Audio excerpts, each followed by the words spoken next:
kun sagalee ergamootii. Kun sagalee ergamootii. Nageenyi badhaadhaa dhaggeeffattoota keenyaa. Kun qophii sagalee ergamootii. Qophii har'aa eegallee jirraa hanga xumuraatti nu faana turaa.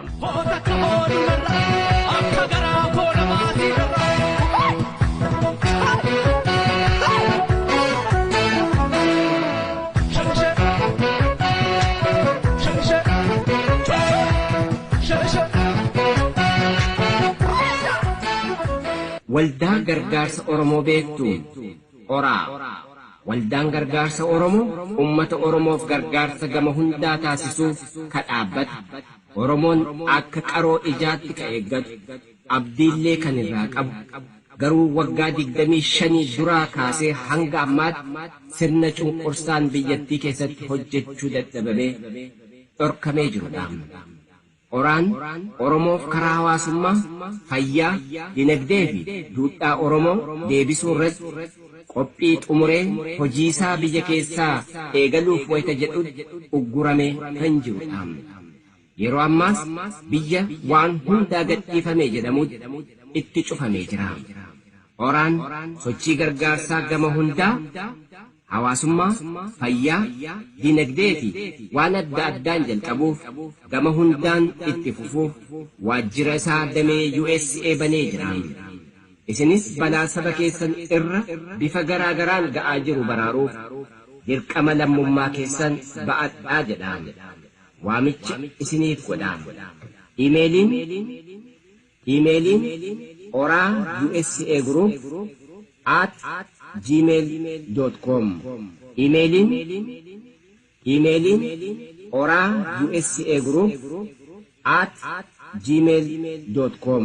lakkoofsi herreegaa baankii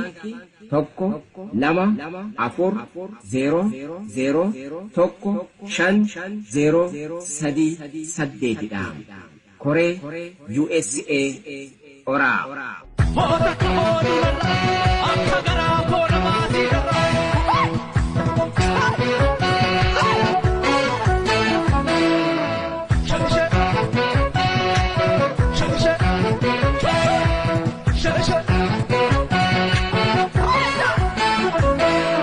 Oppiidiyoon dhiiga qeerrootti qoosteetti.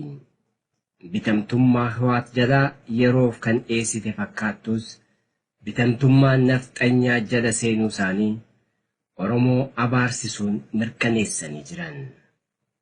Amma ifatti qabsoo Oromoo goolabuuf eenyuun onnee rukutuun akka barbaachisu ifatti qabsoon Oromoo mirkaneeffatee jira. Yoo duddi isaanii baachuu dadhabe ka Oromoo kana caalaa baachuu hin danda'u. Imaanaa nyaattanii dhumarratti mangaa jechisiiftan. Qeerroon mangaa miti. Oromoonis mangaa miti. Dhufaatii Abiyyirraa kaafnee dubbannee jirraa, dhaamnee jirraa.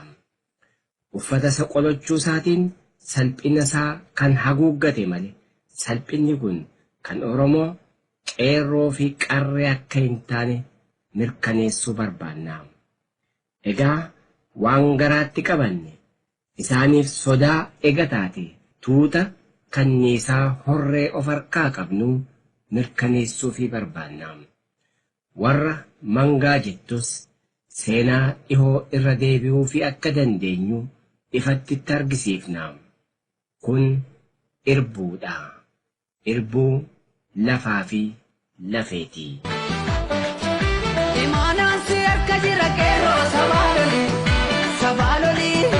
Imaanaan si harka jira qeerroo sabaaloli. Dinni diina nunna ajjeesi allayyaa fi darbi. Aliirra darbi. Haqa keenya falmannee namaan tumne ni beeka rabbi.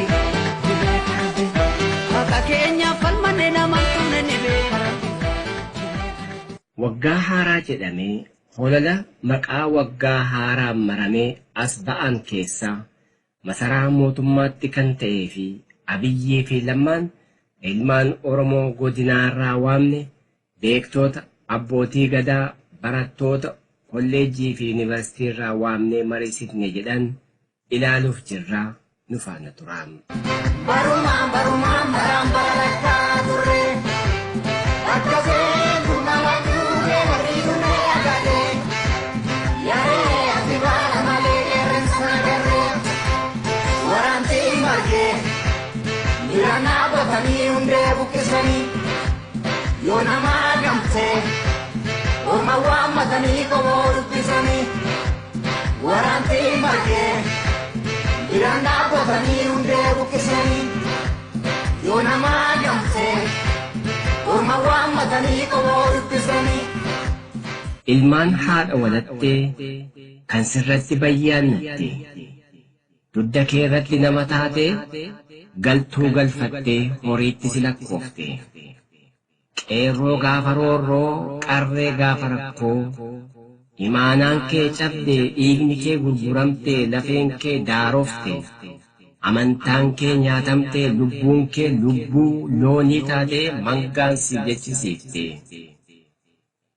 Lubbuun kee lubbuu loonii taatee mangaa sitti moggaafte.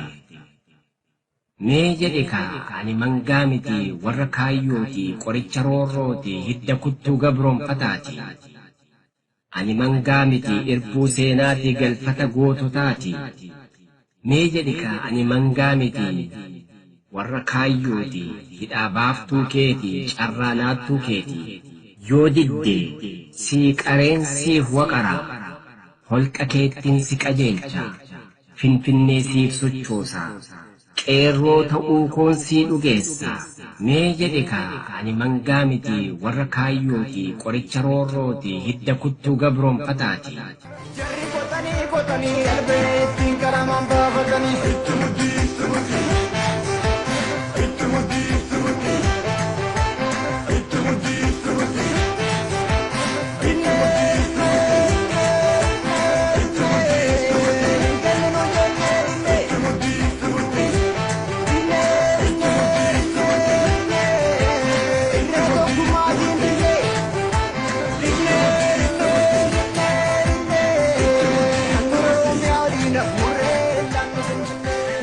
Mareen Abiyyii fi Lammaa waajjira Abiyyitti gaggeeffame maal akka fakkaatu bakkatti argamnee hubachuu baannus gaazexeessaan OBN qophicha dhiyeessu mataatii cabee haasaa namootaa cicciree dhiyeesserraa rakkoo maalii akka keessa turee fi ummati maal akka gaafate isaanis deebii maalii akka kennan hubachuun nu hin rakkifne.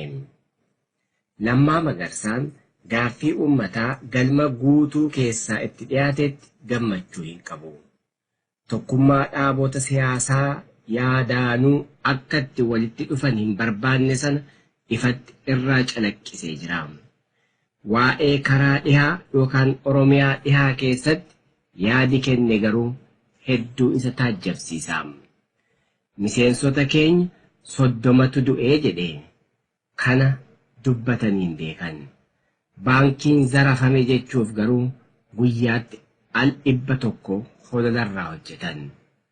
30nis du'u warra qeerroo fi qarree 5,000 ol galaafatan mana hidhaa keessaa baasaa warra 30 gubatanii ummata irratti summii helikoophteraan biifan. Gantoota ilmaan Oromoo warra bobba'anii adabaniif Oromoo 42,000 caalaa hidhaatti guuran. Kanaaf edaa waajjira ABO bakka adda addaatti gubuun cufuun kan gaggeeffame. Asmaraatti hiriyyaa koo waliin guddanne jedhee imimmaan kan isa guute Lammaan gammachuu ayyaanaa kan mana hidhaatti darbate kanaafi. Lammaan tooftaan deemaa jirraa nuun jedha. Baatii tokko dura bilisoomne jechaa turan.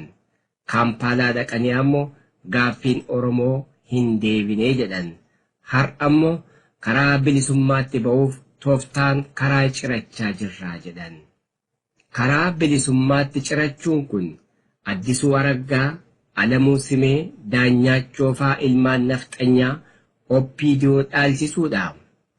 Ilmaan nafxanyaa OPDO dhuunfatanii masaraa mootummaatti ce'anii warra mangaanuun jedhan kana sirreessuudha moo ijaaruudha. Finfinnee to'achuuf taakkalaatti duulanii kan haala mijeessaniif karaa bilisummaa isa kam ciruudhaan. Loltoonni Abin Oromiyaa karaa 4 weeraruuf marsanii waraana ijaarrachaa osoo jiranii arganii callisuu fi dhala Oromoo Abin mormu mana hidhaatti guuruutu toftaadha.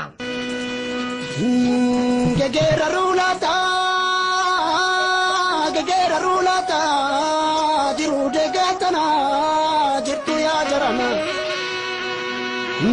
ya jarana mal wali gonare kamtu me kandabre rabbaran nugaye ya koromin jille akki garantane akki baranolle bulani lalani rabbin lolani jettere atabore galaf tabal matinda barre akami tanchalisa tetunu gahuf dente gere jettere atabore galaf tabal matinda barre akami tanchalisa tetunu gahuf dente gere. Abiyyi Jimmaa irrattis kan dubbatee fi ammallee dubbachaa kan jiru Oromoo waa'ee amantiin walitti buusuuf maallaqa guddaa qopheessanii jiru yeroo dhiyootti ni arginaa jedhee kan dubbatu kun waanuma ajaa'ibaati. Ega beeka ta'e innuu humna tikaati waan akkasii dhoksaan hordofanii fashalsu malee akkamitti miidiyaa irratti akka hololaatti itti gargaarama. Rakkoon Oromoo karaa tokkummaa jiru cufaadha. Oromoon akka ummataatti, Oromoon akka sabaatti tokkummaarraa rakkoo hin qabu. Rakkoo ofittummaa of keessaa baasaati jalqaban nafxanyaa fi jara harkaa isin qabu irraa bilisa ta'ati waa'ee tokkummaa dhaabotaas waa'ee tokkummaa Oromoos dubbadhaa. Onneen dhiiga nafxanyaan ikkifatu akkamitti obboleessa isaaf naatoo qabaata. Oromoon waan filatu beeka. Ka isaaf barbaachisu isatu beeka. Sirumaayyuu ummati Oromoo dhaabota siyaasaa walitti fiduu keessaa dhaabbachuu qaba. Kalees qeerrootti dahatanii dhiiga qeerroon as geenye jedhanii kunoo nafxanyaa mana guutanii jiran. Maqaa tokkummaan daldalaatti jiran. Oppiidiyoon tokkummaa isa kamii fi dhaaba siyaasaa kam gidduutti akka isheen barbaaddus namaaf hin galu. Warra Itoophiyaa keessaan nu nyaachisuuf masaraa mootummaatti wallaaqan oppiidiyoon of jala galchee jiraa miti. ABO fi OFCOn hiree murteeffannaatti ga'amananii waliin dhaabbatanii jiran. Maqaa tokkummaan summii facaasuun kun maalidha? Guyyichuma filannoo kana dhugeessuun isin ga'aati filannoo fi sakaaniif ummata Oromoof dhiisaam. Oppiidiyoon warra aggaar dirijjitii Oromoo keessaa Ihaadeg waliin dhaabbatee fi dhaabota alaa galan keessaa tokko qofa alatti dhiisee waltaane jechaa hin jiru. Kaleessa Hawaattu ABO fi qabsoo Oromoo rukuchuuf Oppiidiyoo ijaare. Har'a ammoo nafxanyaa. Kun gonkumaa milkaa'uu hin danda'u. Lammaan duunee banna malee hin gadhiifnu kan jedhu kun eessaa akka dhufus hin beekamu. Maaltu harka jiraa dhaadata? Humni tikaa biyyattii eenyu harka jira? Eenyutu isaan naannessaa jira? Eenyutu qajeelfama isaaniif laachaa jira? Lammaa fi Abiyyi sa'aatii kanatti koreema dhoksaadhaan jiru amansiisanii waan isaanii fudhachiisuu danda'u. Ega fudhachiisuu danda'u ta'ee, ega dhiibbaa geessisuu danda'u ta'ee, waa'een Finfinnee, waa'een afaan Oromoo, waa'ee Oromoon mirga guutuu abbaa biyyummaa qabaachuu malu maaliif hiikkaa dhabe? Yeroo argatan kanatti warra Hiwaat Tigraayin ijaaran akka barbaadanitti haala mijeeffatan. Oppiidiyoonoo kana gochuu dandeenyaa jechuu isaaniiti. Dubbachuurra maaliif hojiidhaan hin agarsiisan? Kun gaaffii keenyadha.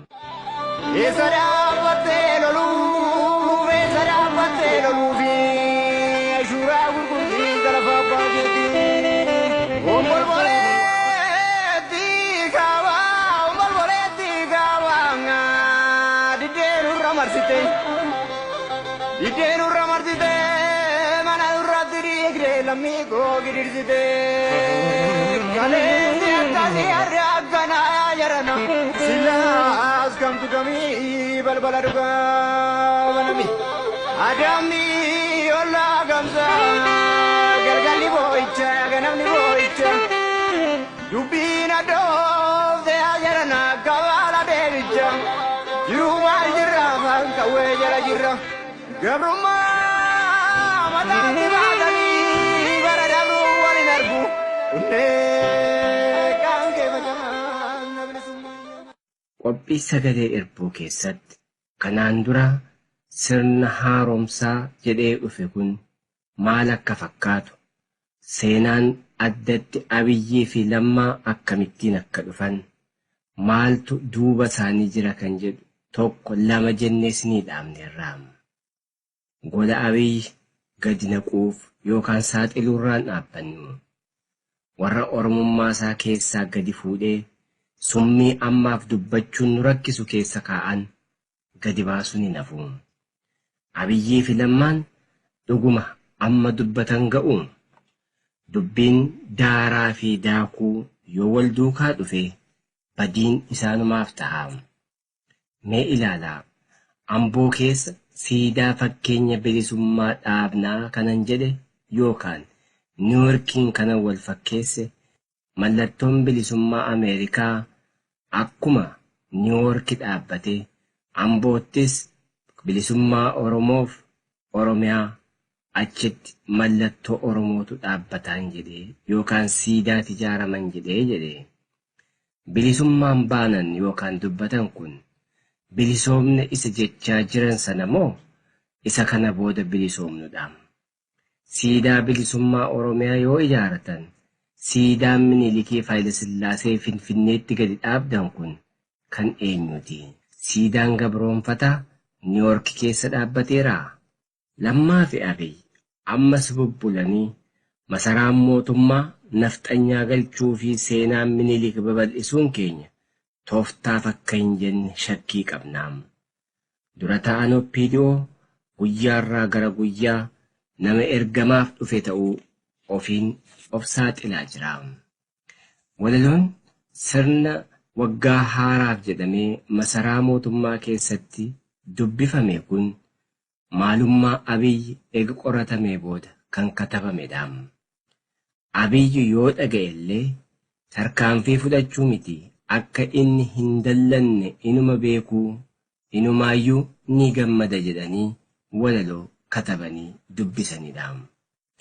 Qabsoo Oromoo fi qeerroodhaan mangaa jedhame sun Abiyyi qabsaa'otaa fi qeerroo fi qarree 42,000 hidheen addummaa hin qabu. Kunis fedhiima Abiyyi agarsiisa. Abiyyi nu nyaachisee hin jedhiinaa. Akka nu nyaachisuu fi ofiinuu akka nu nyaatu kanaan dura yeroo hedduu dhaabneerra. Mangaan kan katabe duddaa fi garaa Abiyyi kan ta'e daaqonii isa jala jiruun ta'uun beekamaadha. Ka dubbiste ammoo ammaaf hin kaafnu. Waltajjiin kun seenaa Oromoo keessatti kan dagatamu miti. Artistootaa fi sirbitoota Finfinnee qofaan Itoophiyaa jedhan sun eenyufaa akka ta'e seenaan dubbachuuf jira. Warri alaabaa Habashaa addatti hidhatanii goraadee qabatanii dhaadatan sun eenyufaati? Duuba isaanii hoo maaltu jira? Warri haasawaa fi bakka Abiyyi argame hundatti galma guutanii argamanii harka rukutaniif iyyan kun eenyufaati? Bulchiinsa isaa nu gammachiisee nu maraachee jedhanii kan waliin sirban eenyufaati? Tokko lama jennee dubbachuuf jirra. Aartiin, diraamaan, sirbi Finfinnee keessaa ba'uu dadhabe maaliif gurmuu Itoophiyaa leellisuu fi Ortodoksii irratti maxxanfatee deema?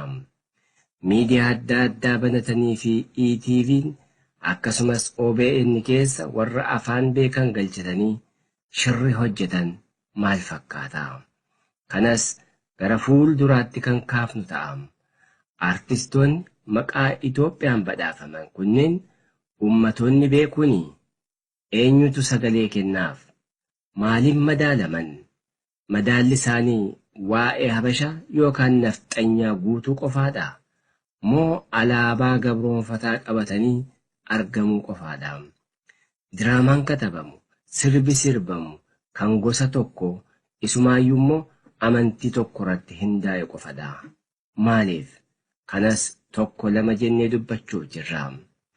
Warra kanatu masaraa keessatti guurame mangaa nuun jedhe. Qeerroon gonkumaa mangaa miti. Qabsaa'ota haqaa dhugaa Oromoof dhaabbatanidha.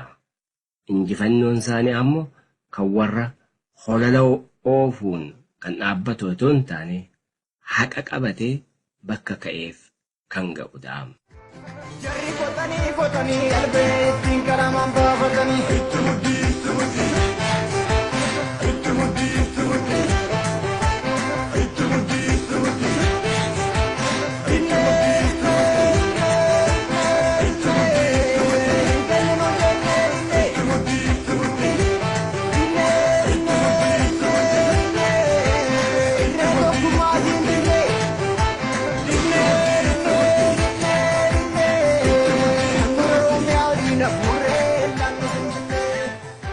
Yaadi walaloo keessatti dhiyaate kan biraa obsa qabaanneef sodaattiin fudhatinaa nuun jedhan. Dhaloota 5,000 itti wareegnee obsa godhannee guyyaa saafaa ittiin saamamne. Qeerroo fi qarree Oromoo shira amma ija baasaa dhufe kun ega dhaamuu eegallee bubbullee jirra. Dubbiin Oromaaraa eegale sun masaraa keessaan nu seenee as nutti ba'aa jira. Afuura kutuu dhiiftee afuura akka baafatu goote. Ilma abbaa gadaa ati jettu goobanaa daaccee caalee argame. Egaa murtiin kee maali? Qeerroo salphinni kana caalu eessa jira? Mee haa ta'u jettee reeffa kee awwaaltee irra teesse.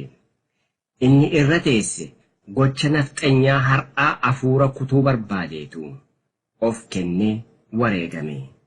Ati ammoo afuura akka baafatu gootee dhumarratti mangaa jedhamte. Shirri halagaa waggaa 150 barnoota nuuf hin taane. Hingaa Oromoo, hingaa qeerroo fi qarree. Oppiidiyoon nafxanyaa afaan Oromoo dubbatu wareegama waggaa 150 si kasaarsuuf jira. Dammaqii. Loliin loltaa geerroo jabaattu gafeerroo.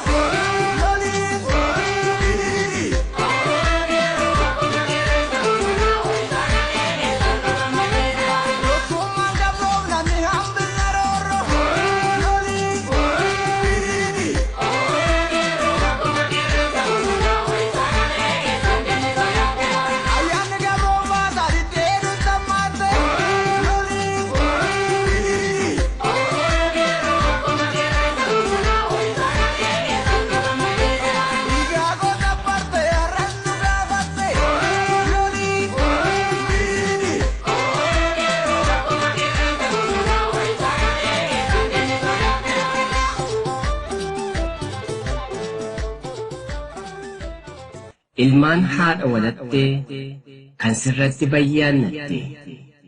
Dudda kee irratti nama taate galtuu galfattee horiitti si lakkoofte. Qeerroo gaafa roorroo qarree gaafa rakkoo. Imaanaan kee cabdee dhiigni kee gurguramtee lafeen kee daarofte. Amantaan kee nyaatamtee lubbuun kee lubbuu loonii taatee mangaan si jechisiifte. Lubbuun kee lubbuu loonii taatee mangaa sitti moggaafte. Mee jedhe kaa ani mangaa miti warra kaayyooti qoricha roorrooti hidda kuttuu gabroonfataati. Ani mangaa miti irbuu seenaati galfata goototaati. Mee jedhe kaa ani mangaa miti warra kaayyooti hidhaa baaftuu keeti carraa laattuu keeti. Yoo didde sii qareen siif waqaraa holqa keettiin si qajeelcha finfinnee siif sochoosa qeerroo ta'uu koon sii dhugeessa. Mee jedhe kaa ani mangaa miti warra kaayyooti qoricha roorrooti hidda kuttuu gabroonfataati. Jarri kotanii albee ittiin karamaan baafatanii itti muddii.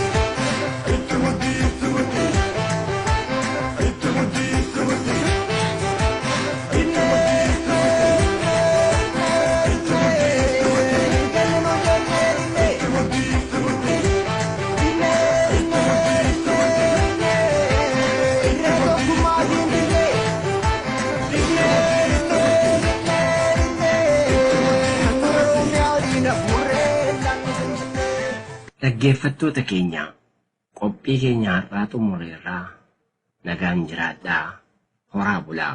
Jarri qotanii qalbee ittiin qaramaan baafatanii.